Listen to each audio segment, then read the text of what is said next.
chroniqueurs yi nga xam ne ñoom la ñu bokkal plateau bi di nuyu téléspectateurs. Merci à vous monsieur le ministre. Alors ci noonu comme tous les vendredis dañ ciy ànd ak suñu ay chroniqueurs may commencer nuyu ak professeur Sanoussi Ba. Bonsoir professeur.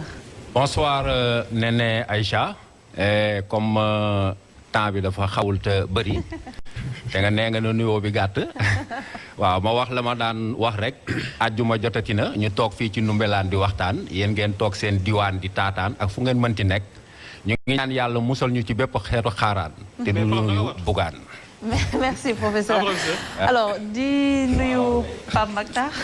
na nga def. waaw mais nee na di la fay di nuyu sénégalais yi nga xamante ni ñu ngi seetaan sur la Sen TV mais di remercier aussi le premier ministre ci disponibilité am. di ko jaajëfal lu baax ci wuyu si bu ñu wuyu si. merci à toi Omar Faye. nuyu naa la rek. di leen ziar di nuyu sénégalais yëpp di nuyu en même temps premier ministre di rafetlu tamit vraiment nu mu accepter cette invitation. merci à toi Cheikh Omar Talla. nee na Aïcha maa ngi lay nuyu di nuyu équipe bu Ndoumbelane di dalal le premier ministre Abdoul Mbaye di ko remercier aussi si disponibilité bi mu am parce que fii c'est une tribune pour wax ak sénégalais yi déggoo ak sénégalais yi te doo dem egg leen fekk leen seen i kër mais à partir d'ici ce message mën a perceptible alors tey nag mënuma bañ a jaale sama bopp jaale sumay dëkkandoo parce que dama am suma benn yaay boo xam ne da doon seetaan Ndoumbelane tudd mère Wali Thiam yàlla dogal nag mu làqu may jaale famille am di jaale suma xarit Matar Thiam nekk Paris te mënul ñëw te yaayam fii la ne donc di ko masawu di masawu mbokkam yëpp. ñu ngi leen koy jaale aussi di ko ñaanal rek suuf sedd ci kawam ci noonu la ñuy duggee ci waxtaan bi di remercier bu baax a baax monsieur le ministre d'avoir répondu à cette invitation mais ci noonu tey. On va parler de plusieurs dossiers en même temps donc dañ ciy dem benn par benn di commencer muy dossier bu mag ñu bëri tuddee ko le gros scandale mu di coowal Sénélec Akilee tey ji dossier boobu monsieur le ministre suñ ko doon wax lan moo tax ñu mën a jàpp ne que c'est un scandale. waaw am na loo xam ne dama ko ci bëgg a leeral jëkk ndax ñu ngi ciy wax lu bëree mu am nag lu ma ci dégg loo xam ne teguwul ci yoon. lan la muy lan. benn bi dégg naa ñu naan entreprise sénégalaise la kon war nañ ko faral loolu mën na ne waaye faral entreprise sénégalaise itam dafa am fu mu war a yem mën nañu nangu appel d'offre am appel à la concurrence am entreprise étrangère taxaw entreprise sénégalaise taxaw ñu faral entreprise sénégalaise ci kaw maanaam njëg bi nga xam ne moom la indi soriwul bu étrangère 10% 15% maximum man noonu laa ko gisee waaye munoo yem rek ci entreprise sénégalaise la kon nañ ko bàyyi ak li nga xam ne lii def na ko ndax nag ñu war a fàttali ne Sénégal ñi koy gën a gaañ ñi gën a lekk alelu Sénégal ay sénégalais lañu loolu di benn ñaareel bi dégg naa itam ñu ne convention réglementée la kon mën nañu daw appel d'offre mën nañu bañ appel d'offre loolu daal di doy waar lool ndax convention réglementée li ko indi mooy bañ faralaate diggante société ak doomam société ak filiale ba dooree ko ca yaay ba maanaam société bi jiitu fii ci Sénélec yor na loolu ëpp 10%. kon kenn waruta wax ndegem convention réglementée la ndegem filiale la kenn warul jaar ci appel d'offre kenn warul jaar ci appel à la concurrence déet co booba lu ñu war a gën a saytu li war a nar a dox diggante entreprise beeg doomam. ñoom dañoo jàpp ne que dañoo tënku peut-être ci OHADA woo lii di article 438 buy wax ne que actionnaire bi bu fekkee détenir na 10% de la société kon foofu mën nañ fi signer lii di mën nañ bañ a jaar appel d'offre. non kooku de liiruloo ko ci. li nekk ci OHADA mooy bu fekkee ne li ma la wax de bu fekkee ne directeur général sañ na signer convention ak entreprise te kenn mënuñ ci dara xëy na sax mën na bañ a conseil d'administration bu fekkee ne mi ngi koy signer koo xam ne moom ci boppam société bi muy jiite bi mu jiite am na ca wàll mu ma 10% signature am doyutul dafa war a jaar ci conseil d'administration benn loolu di benn conseil d'administration ci boppam convention boobu daf ko war a saytu bu baax a baax a baax ndax faralaate la ñuy daw mu am lu mu ci wax bu fekkee ne nangu na ko commissaire au compte ca bu at ma jeexee commissaire au compte bi nga xam ne mooy saytu liggéeyu at ca audit ñu oo ko xamal ko ne convention réglementée am na mu war ko yëgal actionnaire kon bu ñu jàpp ne convention réglementée diggante société ak doomam ak filiale dafa war a yombal ñu signer dafay daal di indi ñu war ko gën a saytu gën ko bu boobaa sax bu fekkee ne appel d'offre amul ci feneen maanaam man nga war a signer ak benn société amoo ca 10% amoo ca 20% amoo ca 30% loolu mën nga ko def waaye bu fekkee ne filiale la da nga war a wone ne faralaate amu ci kon ca booba nga war a indi appel d'offre ak appel à la concurrence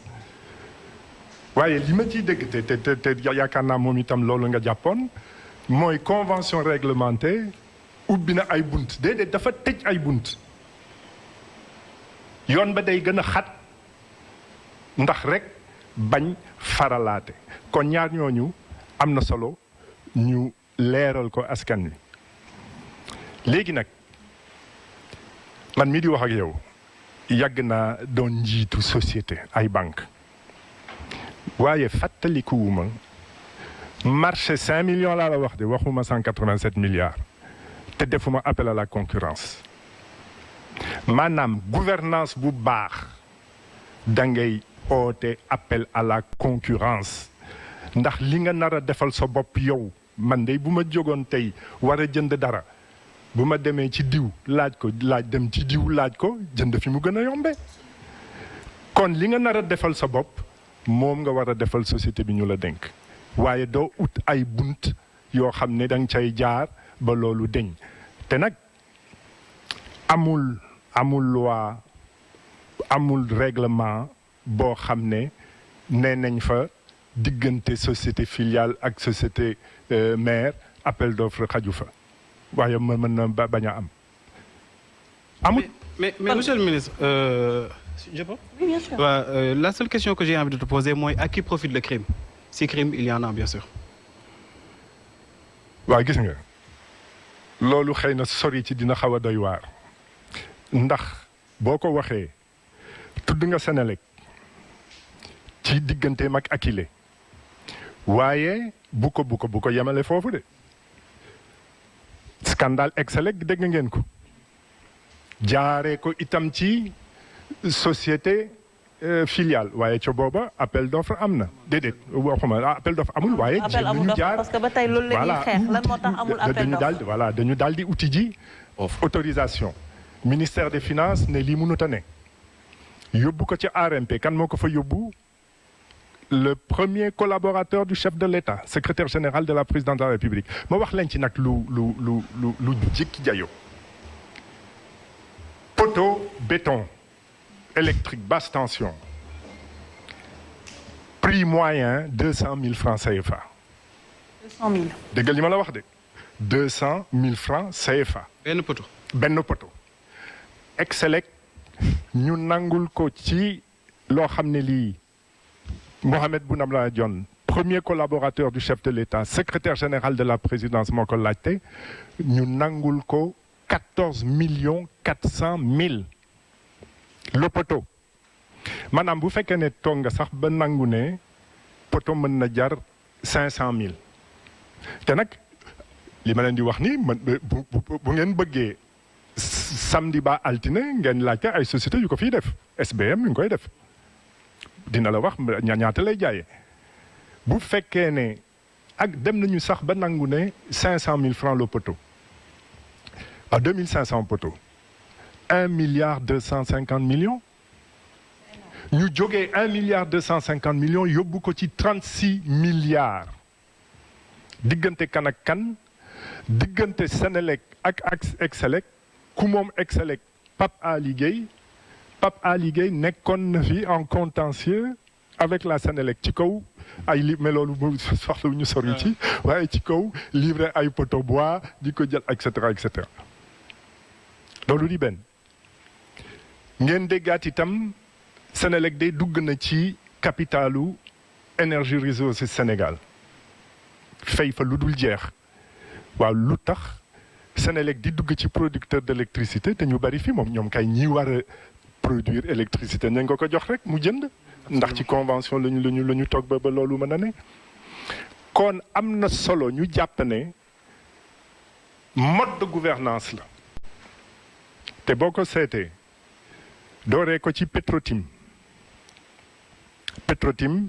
le frère du chef de l'État ma ñëw ci rek ma jeex ndax dafa am lu mu laajte mu am solo ak ki profite la kim li ni nga ko laajee scandale bari na fii waaye ñu yem rek ci ñi gën a rëy ci scandale yi Petrotim kan moo ko dox yow Aliou Sall dinañ ci dellu si bu fekkee il vous accuse Aliou Sall moo ko dox le frère du chef de l'État Excelec bii ma doon tudd kan moo ko dox le secrétaire général de la présidence de la République premier collaborateur du chef de l'État Excelec Akile kan moo ko dox Mamadou Makhtar Cissé ancien plus proche collaborateur du chef de l'État à qui profite le crime. am na loo xam ne nag mënuñu ko wax fii waaye. donc vous voulez dire que c'est le président de la République bëgg a analyser dina am looloo ci jël ça c'est clair quand même. le président Macky Sall donc mooy le seul et l'unique responsable de cette histoire. mais c'est évident gouvernance su Sénégal dafa daanu dafa rot man de maa ngi fàttaliku 2012 amoon na fi ministère de la bonne gouvernance anamu waaye bi ñu gisee ne gouvernance xaju fii dañ ko daal di randal. bi ñu gisee ne ñi bëggoon bonne gouvernance te premier ministre ba caw ba yàlla di leen di génne indi ñoo xam ne dañuy def ni Mohamed Boun Abdallah Dionne soxla nañu lii fan la jëm mu daal di def lu ni mel te nag Sénégalais yi am na loo xam ne war nañ ko jàpp muy lan lépp loo xam ne jël nañ ko ci ay scandale yu ni mel ñoom ñoo koy mujjee fay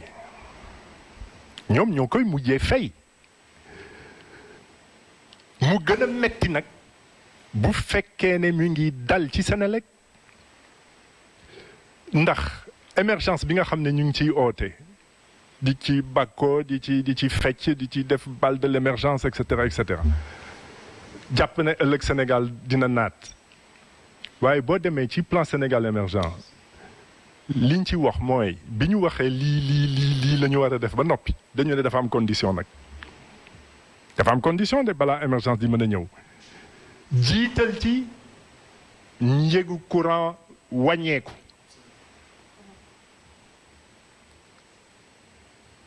ñu nekk di foye Senelec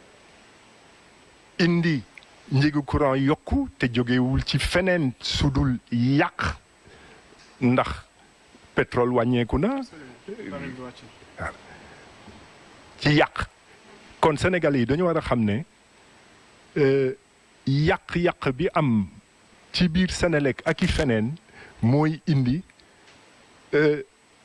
ñoom ñu war a fay courant bu yokku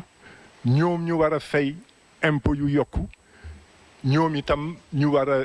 bañ a amati benn yaakaar ci émergence bi nga xam ne bi ñu ngi leen di wax ne mi ngi ci yoon di war a dikk. D'accord, Président. Alors ci noonu ma tourné carrément dem ci Cheikh Omar Talla dañoo gis ne que contre